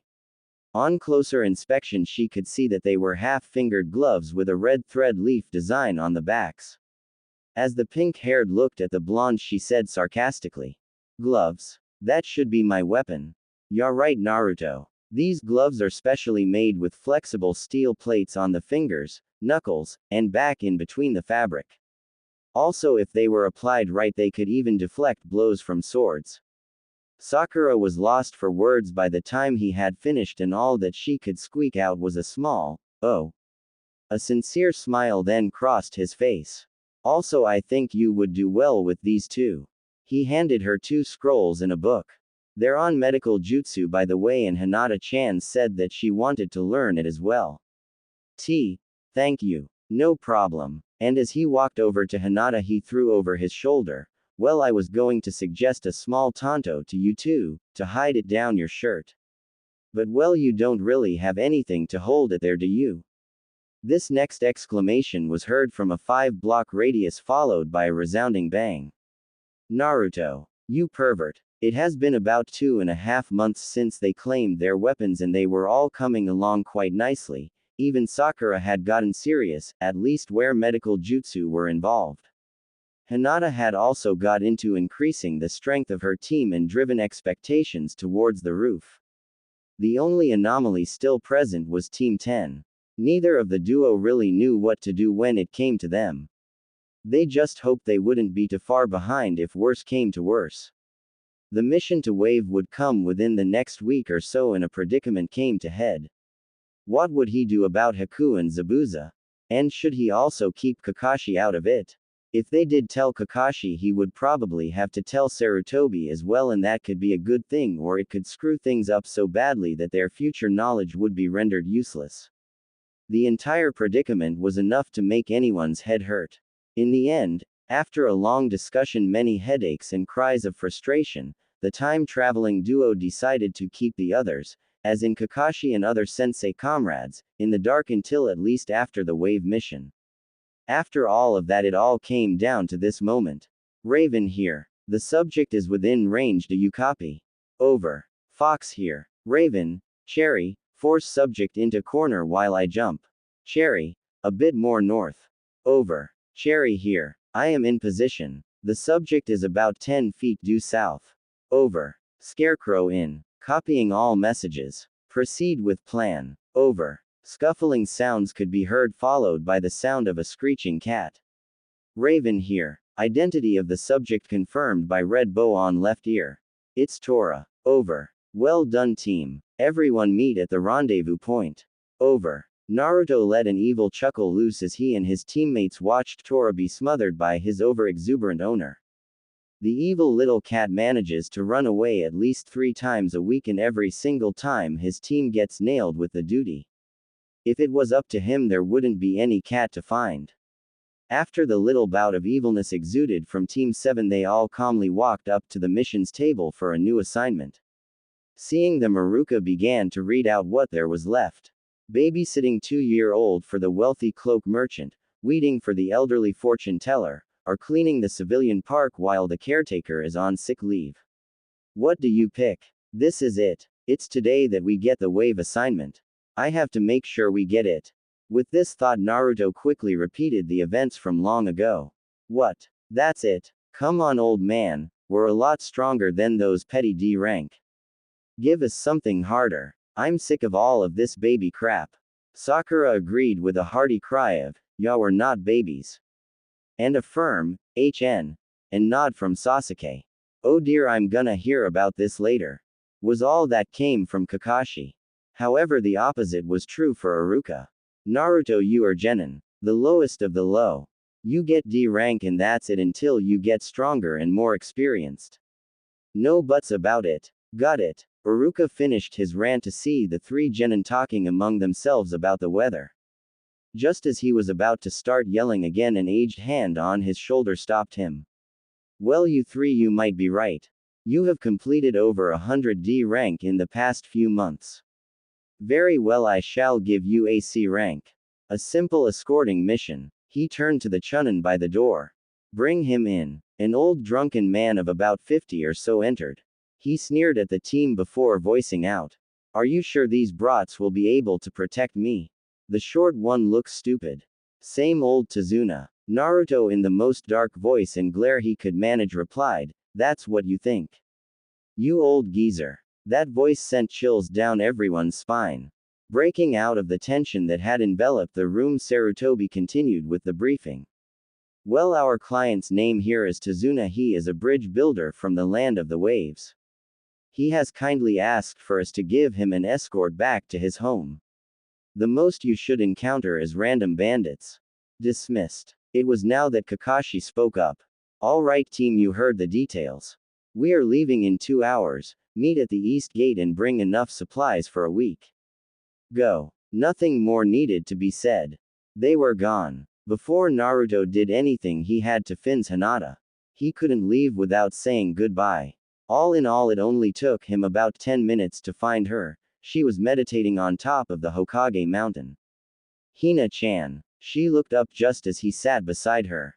Yes, Naruto-kun. What happened? It's the wave mission. Our team just got assigned to it. We are leaving in about an hour and 40 minutes. Also, I have decided to tell Sakura and Sasuke about the Kyuubi. Hinata's eyes widened as she heard what he said. Are you sure about telling them? And are you going to be okay on that mission? Zabuza is an A-rank missing nin after all, and Haku is nearly as strong. There was worry and concern in her voice that was clearly heard by Naruto. He hated to make her worry. Don't worry, Hina, everything will be fine. I'm positive. We are way stronger than last time, and that turned out okay, didn't it? As for the telling them, well, I need to have them trust me. Sasuke is getting quite suspicious and I need to tell him something. Divulging a secret that important that will at least sedate them for a while. Even Sakura has noticed something. Hinata nodded. She had noticed too. Make sure you come back. I don't know what I would do if I lost you. She didn't like it one bit that she was being this worried and clingy. The heiress knew that she was being childish, but she all of a sudden had a strange feeling that something was going to horribly wrong. The blonde knew that something was wrong by the look in her eyes. She always got that look when she felt that something bad would happen. Don't worry, I'll return in one piece. I promise. Naruto hugged her then and placed a chaste kiss upon her lips, leaving a lingering "see you later" hanging in the warm jasmine-scented breeze. AAAANNND. That is chapter 7. I would have went on, but I decided to break it up to make it dramatic. I mean, just read the last sentence. Also, chapter 8 will be out this weekend. I promise. I will even date it. This is Tuesday, February 4th, and the next chapter will be out this weekend. Also, thank you everyone for the reviews. I had severely doubted that I would even get 100. This is amazing. Naruto joined his team at the gates and they were quickly on their way. With their backs to their beloved village, they set off into the noonday sun. Thoughts racing, pulse pounding, determination clear on their faces. One thing was ringing through all three of their minds: this mission would go down in history. Sighing softly, Hinata slowly made her way back to her home. The feeling of dread had not subsided, in fact, it had just grew stronger. Something was not going to go as planned and they would have to pay the consequences. Please don't let it be too bad. I have to see him again. Steeling her resolve, she shook away any more thoughts on that subject. She had faith in Naruto, and he never broke his promises. After stepping through the front door and taking off her shoes, she heard soft steps to her right. Looking down that hall, Hinata came face to face with her father. Looking up curiously, she questioned, "Yes, father. Is there something wrong?" Still baffled at the startling change in his eldest daughter, the Hyuga head shook his head, negative. Although I request that we have a short training session. I need to judge your skills. Pretty soon there needs to be a decision as to who will be heir. You are Hanabi. The council is leaning towards your sister. Prove that you have at least some worth to the Hyugas, don't disappoint. Inwardly smirking, Hinata replied, "Of course, father. When shall we begin?" Baffled still, the old Hinata would have stuttered, trembled, the works. But this Hinata, well, let's just say he wants sure if she could be trusted. Immediately. 10 minutes later found the two Hyugas in the training area at the center of the complex. Each low in their stance. With an unheard signal, both began the deadly dance. Using her cat-like flexibility, Hinata ducked around her father before spinning around to take a shot at his unprotected back with a gentle fist. Anticipating this attack, Hiyashi spun on his heel to grab her wrist before tossing her towards a wall. Why do you not activate your Byakugan? Recovering from the throw, Hinata replied, "Because I don't need it. Using a Kekkei Genkei as a crutch is pure foolishness. I will use it only when I have to." Quickly flicking several shuriken in her father's general direction, she began a series of hand seals. Water style. Mizu Yeba no Jutsu. Eyes widening, he quickly jumped out of the way of crescent-shaped blades of water. How on earth does she know that jutsu? Rapidly getting more serious, and more suspicious, the Hyuga head power-up his own Byakugan. Without sparing another moment, Hiashi charged. He sent his palms left and right, forcing Hinata to dodge with everything she had. Starting to counter now, the heiress flared up her chakra before taking a jab at her father's ribs. Hinata then jumped high before flipping upside down and spinning swiftly, releasing chakra from all pores of her body. Hurtling toward her father at breakneck speeds, she shouted, "Rensei Kaden." Hastily dodging this latest surprise, he watched in amazement as his daughter drilled a 5-foot wide and 3-foot deep crater into the ground. Where had she learned this? As Hinata once again began to attack, Hiashi held up his hand. "Enough. I do believe that I've seen a sufficient amount of what you can do. Now the only reason is how. Follow me, Hinata. You have some explaining to do." Following after her father, barely even winded, she thought to herself with a smirk. That'll teach him not to underestimate me. Although I wonder what my excuse will be about the sudden strength and the jutsu. Oh well, I'll think about that when I get to it. There's the puddle. They should be popping up any minute now. True to his thoughts, two figures rose out of the water. The events of last time repeated. Kakashi was quickly sliced through by the chain. Sakura screamed, "Sensei." Trying to keep everyone calm, Naruto took charge.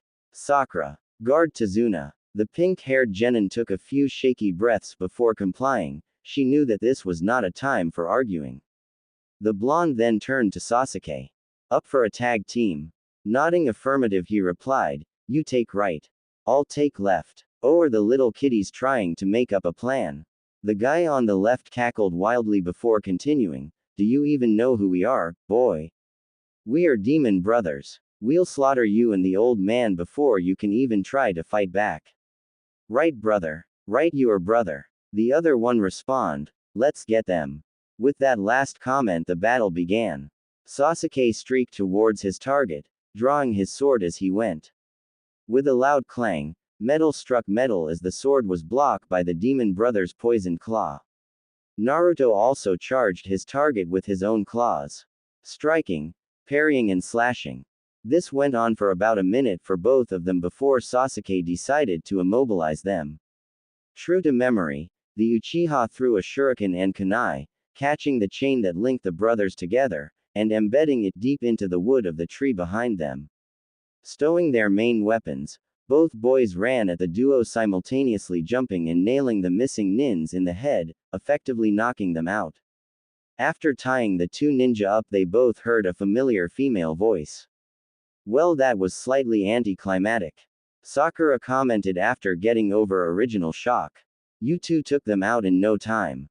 "Indeed they did, Sakura." Everyone turned to the source of the voice as Sakura squealed, "Kakashi-sensei. I thought you died." Chuckling at her reaction, he lightly explained, "It would take far more than those two to bring me down, Sakura. I simply used a simple genjutsu and the replacement jutsu. I had to see if they attack as shinobi or if they were going after Tazuna here." Speaking of which, they were. The masked Junin then turned to the elderly bridge builder, who audibly gulped. "Please. I can explain. I beg you just to hear me out." Tazuna's hopeless tone was enough to get him to listen. He told them all about Gato, how poor his country was and how he was the sole hope for them and how he needed to complete the bridge so that his daughter and grandson might live in peace. The desperation in his voice was enough to convince him of the genuine reason for this deception. Really, the most our village could afford was AC rank. Everything else was too expensive. Please continue the mission, I'm their only hope. Please, I beg of you. It was here that his voice died out, waiting in a tense silence as Kakashi thought through his words. It was a long moment before the Junin turned to his students. "What do you three think?" Naruto immediately of course answered with, "Of course, let's continue. We can't just leave him now. Not after all that." But Naruto just then. Sakura was sharply cut off by Sasuke. "If the Dobi's in, I'm in." Seeing that she was outnumbered, the pink-haired Kunoichi assented as well. Observing that his students were decided, Kakashi sighed. "You do realize what this means, right? This mission is now B ranked, possibly A. They will probably be sending stronger ninja next time, as those two are Chunin and you beat them so easily. All three genin nodded. Very well, we shall continue, but I'm send a message to Hokage-sama informing him of the events, got it? They all nodded once more. Tazuna, consider yourself a lucky man. If this was any other team they would have probably turned back. Still slightly shaking, Tazuna did nothing but nod along as well. They stayed a few more minutes for Kakashi to make sure the captives were knocked out and securely tied up, and also sending of the message with one of his summoned dogs before proceeding on their way to the wave. Back at the Hyuga household, Hinata was currently kneeling on a cushion in front of her father with a table between them in his office. She had been waiting for 20 minutes while her father stared her down. No doubt trying to intimidate her when branch member entered to serve the tea. She offered a stiff, "Thank you," to the servant before taking a sip. What is he trying to do? This is getting quite annoying and I wasn't in the best of moods to begin with. I wish he would just get on with it already. As if reading her thoughts, Hiyashi began. Are you really my daughter? Well, she hadn't been expecting that one. What do you mean? Are you really my daughter? Of course I am. What else would I be? What on earth was her father thinking? The head took a slow sip of his tea before replying calmly. A spy perhaps, although you would be doing a pretty bad job of it, as my daughter is shy and weak, not assertive and skilled as you are. Hinata struggled to hold in a laugh. He really thought she was a spy. No, father, I really am Hinata. What would I need to prove it to you? Hiyashi fixed her with a hard stare. Show me your Byakugan, and explain how you know those jutsu you used. Fine, if that's what you want. The indigo-haired girl made a hand seal. Byakugan. The veins around her eyes bulged and the iris became more defined and calculating as the Kekkei Genkai manifested. Releasing the chakra, her eyes returned to normal. Satisfied, Hiyashi's gaze did not waver. The jutsus. I've been training non-stop to get stronger, and when I graduated I decided that I didn't want to be that weak shy girl anymore. So I peeled away that mask. I couldn't take it anymore. I wanted to be strong, to be somebody. That is my goal. I hope that sounded alright. It was all I could think of. Although not quite convinced of her reason about the jutsus, he was sure that it was his daughter. She was so much like her mother. Very well, I believe you, and as you have finally shown your worth, I will be training you personally for 2 hours each day after your training with your team. Dismissed. Hinata bowed and exited Hiyashi's office with an odd expression on her face. Well, this is an unexpected turn of events. In future, her father hadn't started to train with her personally until she was nearly 16 after the mission to capture Sasuke and Itachi. She wondered how this would affect things in the long run. Until then, however, she had a team to meet up with. Team 7 and Tazuna had been traveling for about 6 hours now. The sun was going down, Tazuna was getting tired, and the shadows were elongating, enveloping the ground in darkness. So shall we stop here for the night? Kakashi posed the question that was on all of their minds. And of course they all nodded. Ninjas needed sleep after all. Kakashi had each assigned them assignments. Sakura was collecting herbs and berries while Sasuke caught fish and Naruto got the firewood. While they were all out doing this, Kakashi was setting up the tents. Naruto decided to make his move. He was going to tell them about Kyuubi. Oh, it took Naruto approximately 5 minutes to get both of them to come with him. He had decided that now was the best time because they had a legit reason to be away from the campsite. Anyway, he led them to a small clearing and began in a solemn voice. I know you are both suspicious of me. And to tell you the truth, you have every right to be. Sasuke's eyes narrowed as he heard those words. So I was right. There is something going on here that's unnatural. Sakura just looked confused and slightly suspicious. She just kind of thought that she had been imagining things. The Raven was the one to speak up. Well, Naruto began to sweat. Do you think that this is the right time, Q? Yes. If you didn't now, they might not trust you later. Call me out if you want. Alright. The blonde began once again. Well, I've decided to tell you what I've been hiding. I want you to trust me. Please, you guys, aside from Hina-chan, are the closest things to family I have. And I don't want to ruin that. To say the least, they were both shocked. They meant that much to him. Sakura spoke this time. What is it, Naruto? He cast his gaze to the ground. He couldn't bear to meet their eyes as he revealed the secret. He truly didn't know what they would do, and he was, even though he hated to admit it, he was scared. Well, you know the story of how the fourth Hokage, Yondaime, defeated the Kyuubi, right? They both nodded. Well, that's not exactly the truth. He did defeat the Kyuubi, but he didn't him. He sealed him. Sealed him into his own son. Into me. If they were shocked before, then now they were absolutely flabbergasted.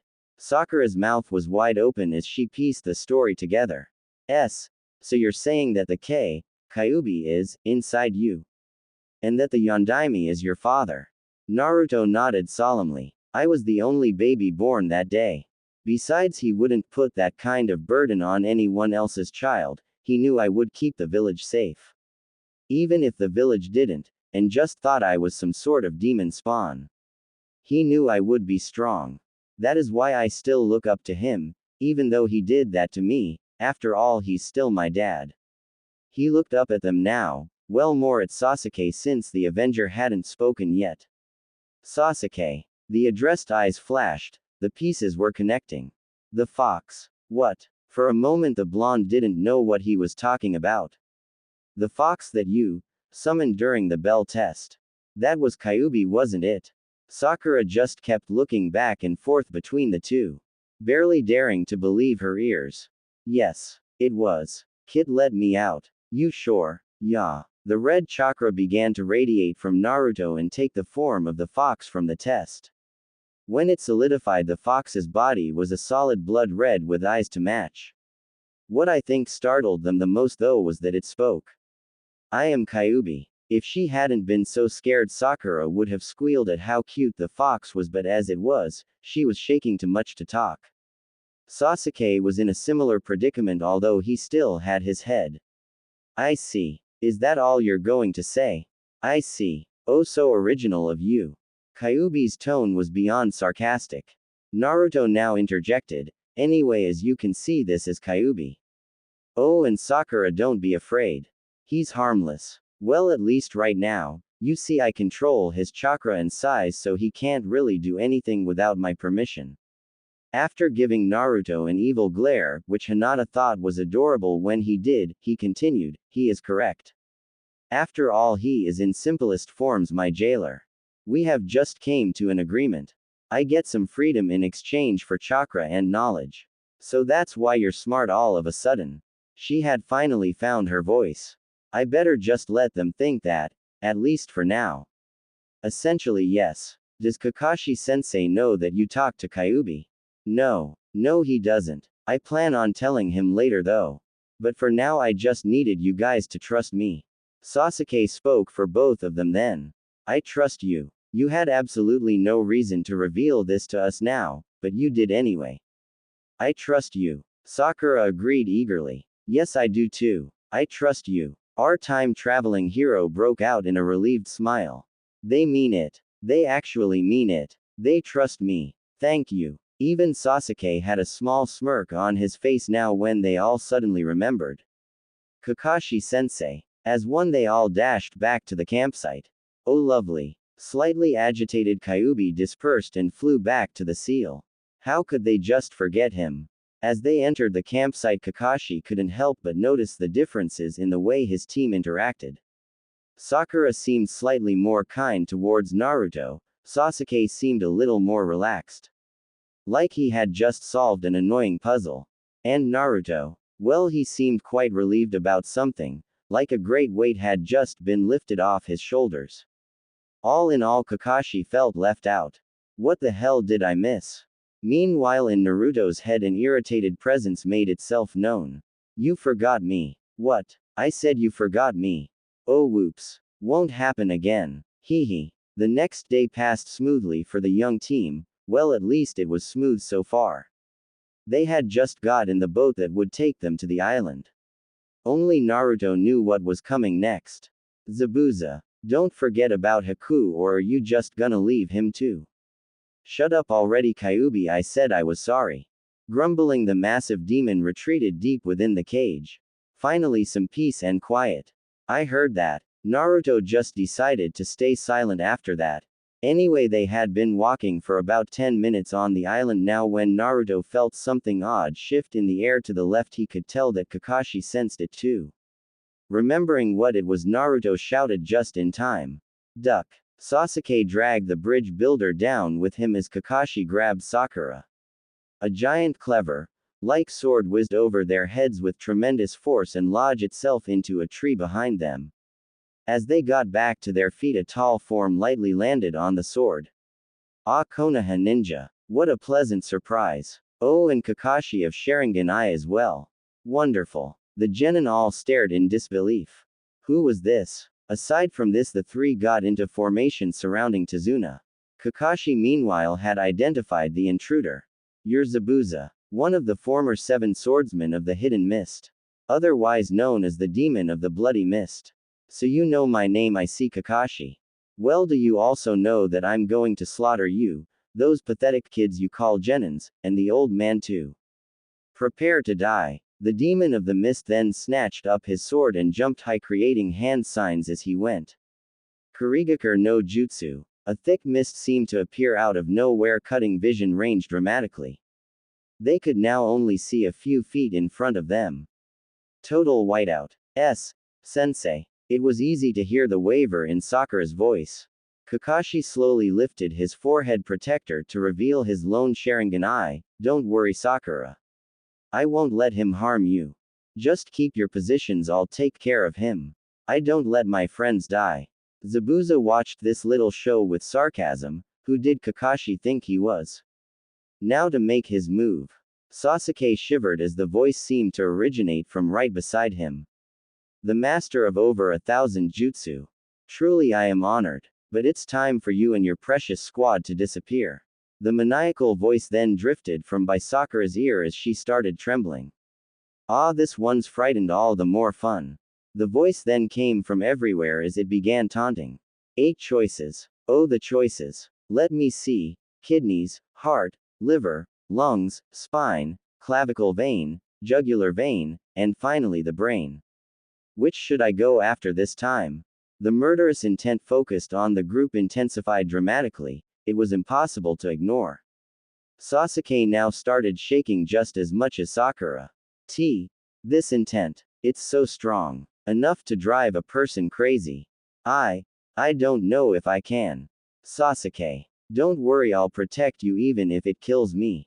As I said before, I don't let my comrades die.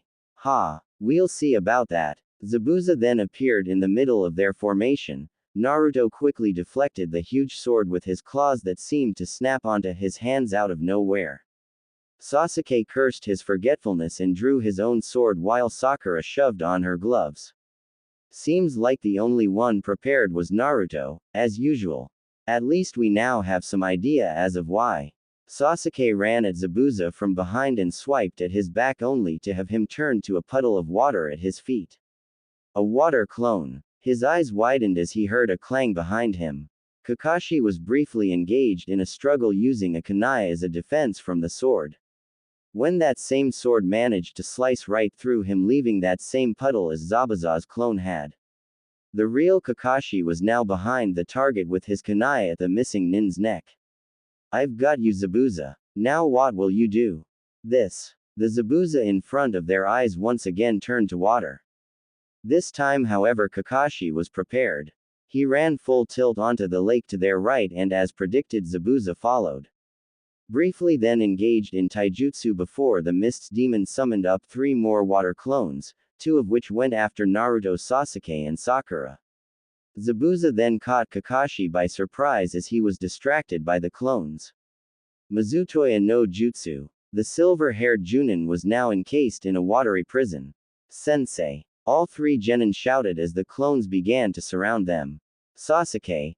Sakura, we need a plan. Sensei is trapped and we are surrounded. How about 4C? Naruto looked at Sakura like she grew 3 heads before comprehension dawned. Sakura, you're a genius. You sure you can do it? This was the first time since he traveled from the future that he seen Sakura smile like that. Of course I can. With one last look at each other, Naruto and Sasuke took off while Sakura made hand seals. Kyaku Ketsuretsu no Jutsu. The clones surrounding her and Tazuna were suddenly gripping their heads in pain and screaming bloody murder.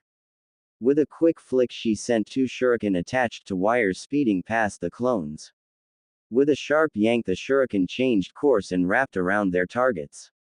Acting quickly, Sakura ran to the clones, giving one a crushing kick to the stomach and the other a fist full of her metal-plated gloves. To say the least, the clones were dissipated.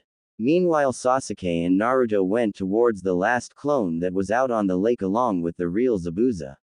Sasuke streaked around the clone to try for a swipe at his back, only to be defending against the monster sword.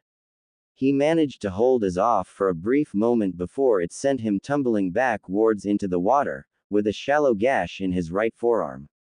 When he surfaced, he shot 3 kunai back at the clone. Putting away his sword, Sasuke began hand seals. Kanton. Gukaku no Jutsu. He sent a fireball at the clone only to have him dodge. But that was what he was hoping for. Using the wire attached to the windmill shuriken hidden within the fireball and adding a little chakra, he managed to change the path ever so slightly and clip the clone on the ankle. Just enough to dissipate it. Sighing in relief, he turned to give Naruto backup.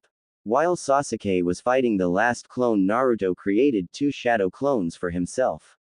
One of his clones transformed itself into a windmill shuriken, which the other clone hurled at Zabuza. Naruto then took a leap high into the air and began hand seals.